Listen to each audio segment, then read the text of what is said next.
So it's been a while since I have posted anything or made a video, and there's a lot that's gone on, and there's a lot of information to take in. So over Christmas and New Year and things, we just, you know, kept everything with the family, and I've had a lot going on with appointments and stuff, so I've not really had a chance to sit down and feel well enough to make a video or anything. But it's Phoebe, she's getting big. But I thought it's time to update everything, and it's a whole other roller coaster we have to go on. So I'm sure in my last videos I said that I was going for my new CT scan, because my consultant was thinking that it was some sort of cystic lung disease rather than emphysema. So on the 18th of December I went for my CT scan. I do have some footage that I can insert. We're on the way to Inverness, going up for my CT scan. It is 9:20 and we're just past Carbridge. So hopefully we'll be in Inverness plenty of time. We left in plenty of time. We usually give ourselves like an hour, but we've given ourselves an hour and a half just because of the weather and the temperature. It's freezing. Not the best start to the day for me anyway. Very sore today. Started getting really sore last night. I finished my antibiotics though, so it surely can't still be the chest infection, although I wouldn't put it past it because I've had to go on 2 lots before. That's true. Because it hasn't been cleared up with one. Yeah, sometimes it just doesn't clear. Yeah, so we'll see. I'll maybe get in touch with the doctors tomorrow if I'm still feeling rubbish. But pushing through and getting the scan done so that it's out of the way. We'll see how I feel afterwards, if I'm up to doing some shopping, some Christmas shopping. If not, we're back on Wednesday anyway for all my results, so we can get some done then if I'm feeling better. Yeah, should be okay, I think. Oh yeah, because they're connected, I remember. CT scan, all done, went really well. The hospital was like empty. It's completely empty. We could do anything right now. I've never been here where it's been so empty. Mad. So, I just stood in a giant puddle getting into the car in the hospital car park. So my foot is cold and wet. My CT scan went well. I had to lie on my front so they could get a better look at the bottom, the base of my lungs. I let her know that I was uncomfortable in my chest, so she let me put a pillow underneath, so that's good. There was an incident in the changing room. The nurse was in helping me get on my gown, and a man just opens the door. Yeah, I was like, shit. I was like, oh, there's someone, and he just totally ignored me. Thankfully, I already had the gown on, and she was tying it up at the back, and she's like, it's out. It's so funny when you're going in and out, just this little voice from the machine is like it. So you feel yourself going in, and then breathe in and hold, and then as you're holding your breath, you're then moving out, and then you can, he said, the little machine's like, breathe normally. So you're breathing normally, you're fine, you're breathing normally, and then you feel yourself going back in, and then breathe in, and you do that 3 times. But on the 3rd time, the machine really kicks up and starts making such noise. Yeah, but it went well. It's good. Yeah, so we are just gonna head to Primark, get some stuff there, and then I don't know, see how I feel after that. See what we're gonna do. Might be able to go pets at home and the range. So yeah. Oh, there he is. Oh, he looks like Lemmy Winks. They're asleep. Yeah, I think they're all in their beds. This is for Pig. New jacket. Oh, the cat aisle.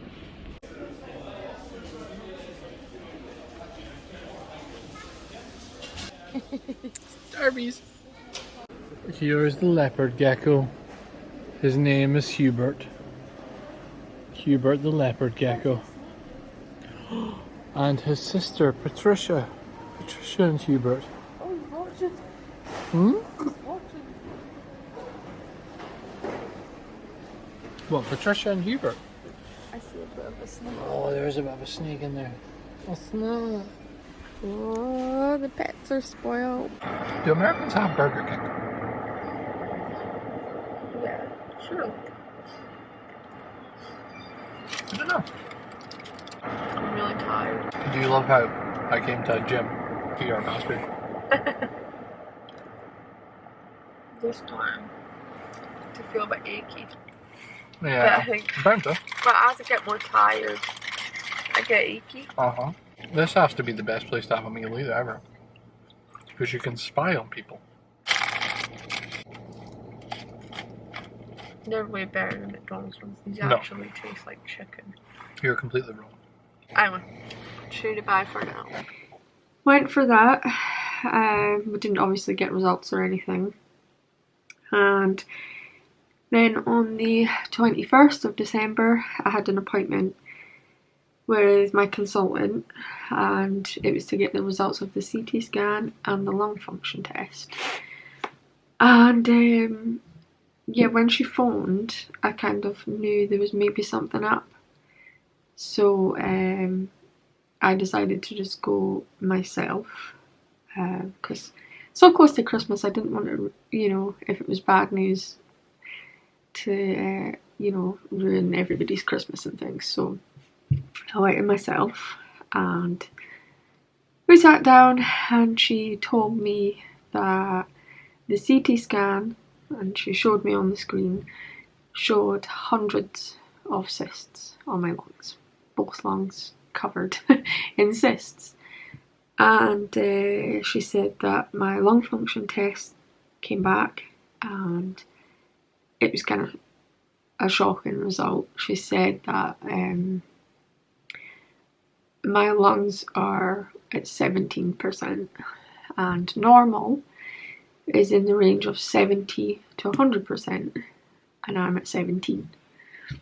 So my function of my lungs is not very good, because the cysts are taking up so much space in my lungs. She also discussed the diagnosis, and she said, okay, so I've never dealt with this before. This is a first for this hospital. You have a very rare disease called Lymphangioleiomyomatosis, and they call it LAM for short, because obviously it's a long word. And yeah, it's just one of those things. It's just a mutation in one of my genes. So we also discussed that I would have to go and have genetic testing done. So that day they took blood, and I got tested for lots of things, and I would get an appointment with a geneticist to discuss what would happen with that. And then the scariest part, she said, was, we're going to have to get you on the transplant list. So we'll get the referral underway. And because LAM can also affect other organs, I had to have an ultrasound on my abdomen, because when I was 16, I was put into hospital with pain and issues with my kidneys, and they found what they thought at the time was a very small lipoma, and it wasn't anything that they thought was worrying, so it was left. and my consultant now believes that that's a cyst that sat on my kidney, just caused by this disease as well. So that got confirmed with the ultrasound that I had on the 23rd of December. So yeah, so I have the cyst on my kidneys and my lungs. And we discussed I would have to start a medication called sirolimus. And it basically is a immunosuppressant. So it would suppress my immune system and hopefully stop the growth of the cyst or slow it down. Just by blocking my immune system from attacking my lungs and kidney. So that was a whole lot of information, and I left the appointment and I just tried to put on a brave face, and Michael was like stood there and he's like, how did it go? And I said, oh, it's fine. I've just got to go and have some more tests and things. And he's like, okay, you were in there a while. And I was like, yeah, she was just discussing, you know, the CT scan and that I'd have to have all these different tests and things. And we sat in the car and he was a bit upset and he's like, you know, I wish you would just tell me. I know there's something, you know. And my sister started messaging, Haley, answer, how did it go? How did it go? Please tell me. And I was like, oh, it's fine. And everyone in my family knows that I'm a terrible liar. I can't lie. So I was just trying to like, oh, it's fine, it's fine. And they all knew that there was obviously something. So I tried to give them the bare bones of it. I just said, oh, it's this disease that they don't really know about. Have to have some more testing and things. And I'll talk to you later. So we're driving home and I was getting bombarded with phone calls from my dad and Abby and Granny Moore called. But I don't think I answered them. And when I got home, Michael says, you need to tell them. You know, good or bad, they need to know. And I was so upset. I didn't want to ruin anybody's Christmas. And I know my sister takes things, you know, hard. And especially finding out that it's possibly genetic was a thing. So I said to my dad, my mum and my sister, just come round. You know, it's easier to tell you all together than each of you is on the phone. I don't want to go through it, you know, all these different times. So they came down and yeah, they were all upset. I mean, I didn't know how to take it and they certainly didn't. But we're at the point now where we've accepted it and we're just powering on and just getting all these tests out of the way. So then we had our Christmas and New Year and things. And it was good fun. This is Bean. What one do you think they would prefer, the purple or the yellow? Which one? Yellow. Hey, you dinosaur. Ah, good boy. You're a good boy. Look at that junkie. Is she loving that bell? Oh, she's loving it. Look at the mess of you. Too lazy to get up and play. I know. She's like, I don't need to get up and play. And then it was a long wait before I heard anything else. It wasn't until February that I got another appointment. Sorry, I wrote them all down because I can't remember everything. But it was the 21st of February. I got an appointment with the genetic people up in Regmore. And I had to detail my whole family history, mum's side and dad's side. So it was first cousins, aunties, uncles, grandparents, brothers and sisters, nieces and nephews, all those things. So I had to, so I had to put name, date of birth, contact details, any history of any medical issues or surgeries, where they've had those surgeries, lots of information, and that got sent off to them. And then I got the phone call from them to say that, you know, they went through each person and she was asking me additional questions because there's a genetic mutation called tubular sclerosis, and that can be linked to my disease. So they're kind of testing for that and to see if I carry that gene and which of my parents passed on, and who in my family might have the tubular sclerosis. I mean, it's unlikely any of them will have my disease because it's extremely rare. It's like 1 in a million people. So yeah, and then on the 3rd of March, I had an appointment to go and have an echocardiogram, which is just an ultrasound scan of your heart. We're at Rigmore for my... Got me to turn off the engine. For my numerous tests. Today we have first the echocardiogram, which is the scan of my heart.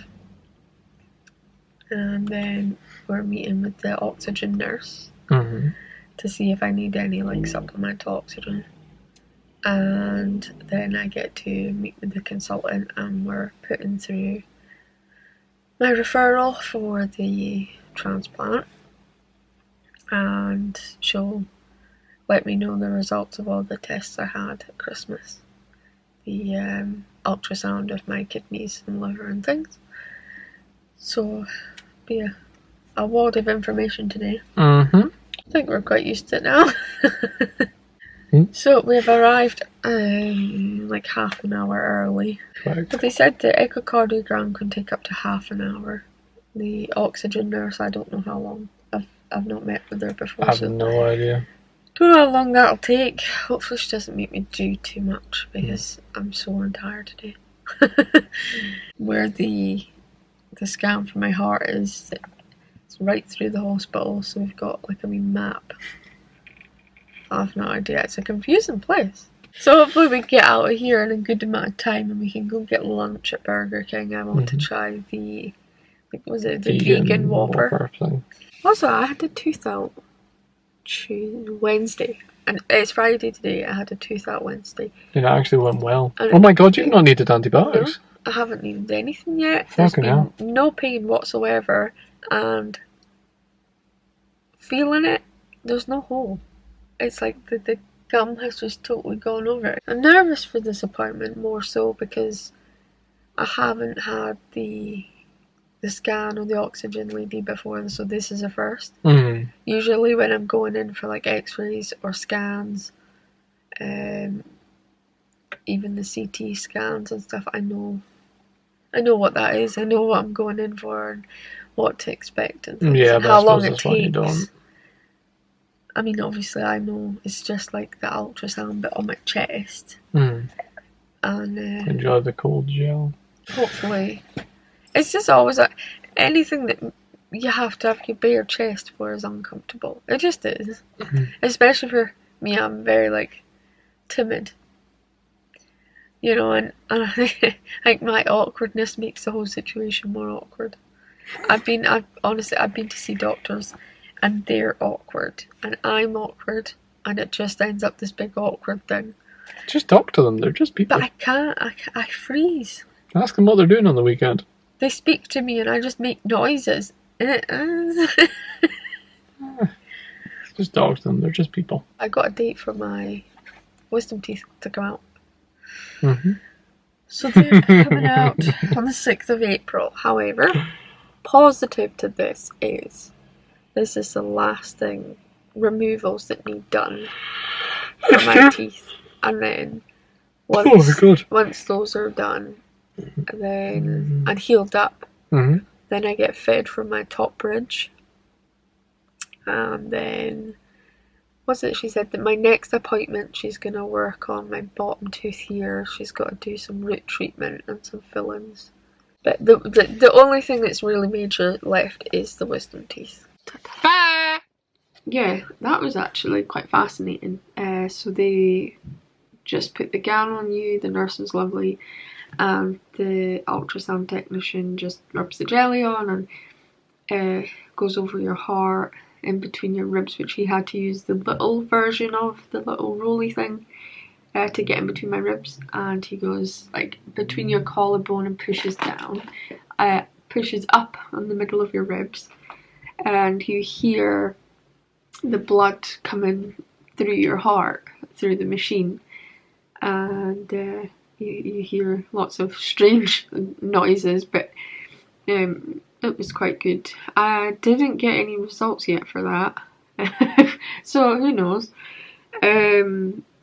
And that same day I had an appointment with my consultant, and she was a nurse for an oxygen assessment.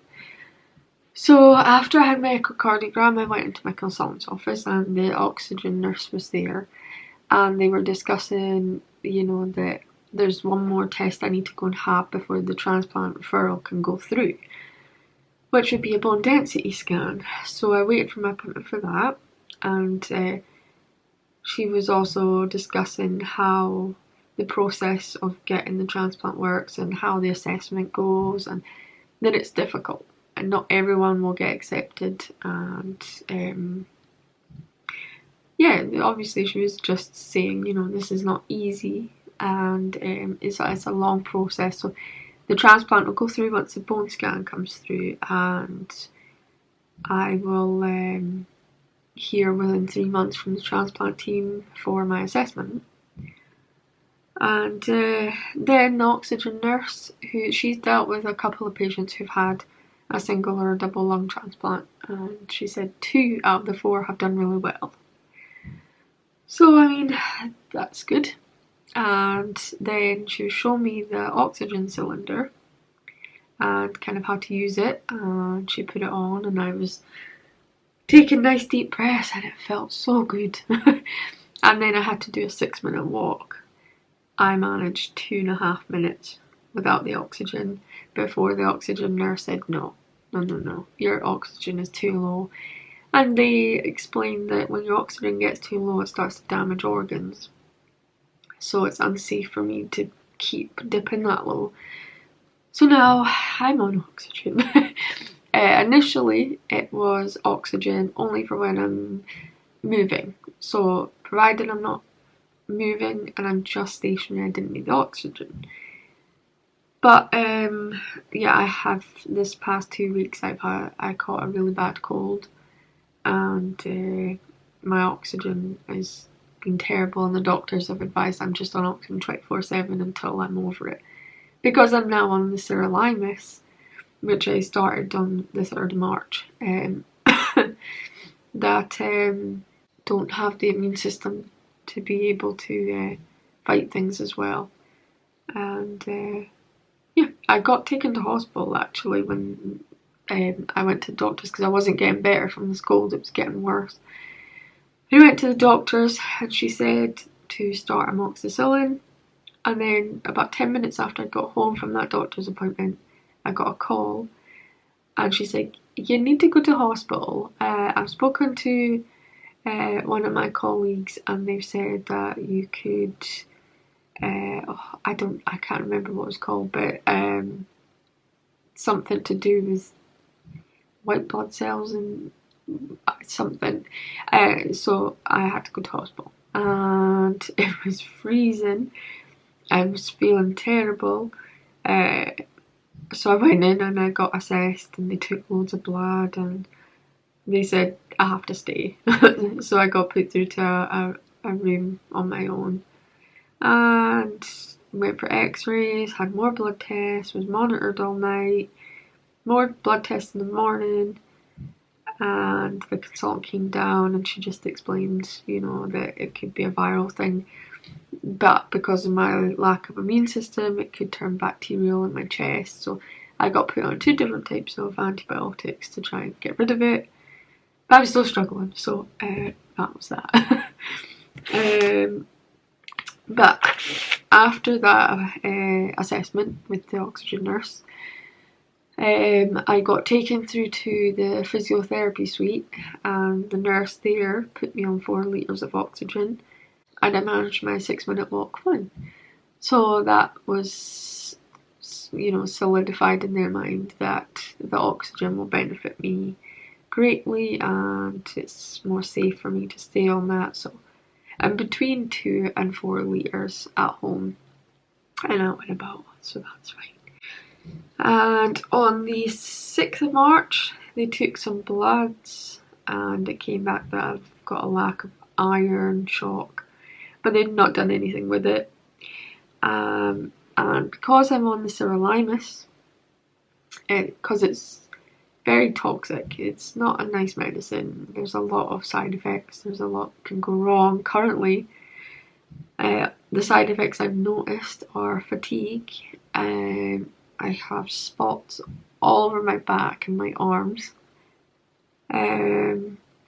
Lack of concentration and memory is another one. I get confused and things. So those are just the side effects I've noticed. They've taken bloods. I'm still waiting to hear back to see if there's anything going on with my kidneys and things, because it can affect lots of different things. And yeah, because it's so toxic and things, you have to be on like a birth control, or you know, not have, you know, monthly things. So I got put on the implant, so that got put in on the 10th of March, and it's been friggin' sore ever since. And then on the 14th of March, I went for my bone scan, and there's only one place in the Highlands that do bone scans, and that was Dingwall. So we had a nice trip up to Dingwall, and the bone scan, the bone density scan, was simple. You just lie on the bed, and this little like machine in this kind of a shape just scans you. I got from the waist down, and you kind of get some sort of idea of the results there and then. She kind of goes through a couple of bits with you, and I showed borderline osteoporosis, so I have to be on a high dose of vitamin D, and now that bone scan results will go through with all the other stuff I've had done to the transplant team, and they'll do whatever they do with it. And then on the 15th of March, I had a doctor's appointment to go and get some more bloods taken, so they could check my levels with the sirolimus. And on the 20th, I have got to go and have my first appointment for pulmonary physiotherapy. Never had that before, don't kind of know what it is. I think it's breathing techniques and things like that. So we'll see what that's about. Then on the 4th of April, I have another lung function test, I guess to see that it's not declining and it's kind of staying stable. And my consultant, I have an appointment straight after that with her. And I need to ask her this because I don't know. I have an appointment on the 6th of April to have my wisdom teeth out. However, I don't know how that works with the sirolimus because I always get an infection after a tooth extraction. So I need to ask her if I'm supposed to take like preemptive antibiotics in case, or do I just not have it? I've no idea. I'm terrified to have them done. I've been putting it off for ages. But yeah, we'll see what happens with that. And yeah, I don't really know what else to say about the diagnosis. There's not a whole lot out there about it. There's in Nottingham is the kind of hub for LAM, and Professor Johnson is the like tippy top guy. He kind of, you know, has made it so that it's more understandable and things, I think. So my consultant talks with him about my diagnosis and kind of gets from him where we need to go, what direction and things, because she's never heard of this before me, and she said that I have given her sleepless nights staying up trying to research this. But she's doing an amazing job at looking after me and making me feel comfortable with everything that's going on, and I mean, I'm fine with it. I'm glad after all these years I have an answer for what's happened, and years of being told by doctors that, oh, it's just musculoskeletal pain. Even when I was little, all the pains, oh, it's just growing pains. Oh, you're struggling to breathe, you have anxiety. So it's nice to finally be validated. I have something that has a name. Unfortunately, my case is more difficult in the way that some people have it mild and they have just a couple of cysts and it's controlled with the sirolimus and keeping an eye on lung function and things. And then some people have it so bad that, you know, they're on oxygen 24/7 and need a transplant. But there isn't very many of us, and I joined the Lamb Action, which is the one and only charity in this country for a lamb. And the women that are on there, we all chat away, because this primarily only affects women. And they think it's to do with the hormone estrogen and that mutated gene. So that's kind of the theory, I think. I mean, I don't know everything about it. Most doctors don't even know about it. I've gone to my GP just after the diagnosis and they've read it on my notes and been like, oh, and you see them quickly Google. So it's a new one. And I guess if you want to know more and find out about it, you can Google it. It's Lymphangioleiomyomatosis. I can spell it underneath. I think it's 24 letters. Good luck. But yeah, I also have an appointment with the renal consultant to have a CT scan done for my kidneys, because they're interested in that too. So yeah, guess I'm an enigma for the hospital at Rigmore, and I'm just glad, well, I'm not glad, but in a way I hope my case can help push forth more, you know, information on it and help with treatments and things. And I hope that the sirolimus I'm taking isn't in vain and it's kind of stabilising the condition, not getting worse, because I don't know how low a lung function can go before you're just like, but yeah, I think we're all doing okay, and we should hear back from the genetic department at the end of this month, beginning of next, about some of the results, hopefully. And then I go on a waiting list to speak to a genetic doctor, and then my family will start getting tested if I am known to carry the gene that is genetic and it's not just a spontaneous thing. But we're all hoping it is a spontaneous thing and nobody else in my family has to suffer with anything. Even though if they do have the tubular sclerosis, it's not deadly or anything like that. It can just cause things like learning difficulties, skin issues, small cysts in different parts of the body. It can appear anywhere. There's lots of different. So that cut out. But yeah, there's lots of different issues that can arise with that disease. But yeah, I shall try and keep you up to date. I think that's about it, really. I'll do my best to keep everything updated. And yeah, my next appointment for knowing a bit more will be the 4th of April. So we'll see what that says. Thank you for watching, and I hope that you have a nice day. Bye.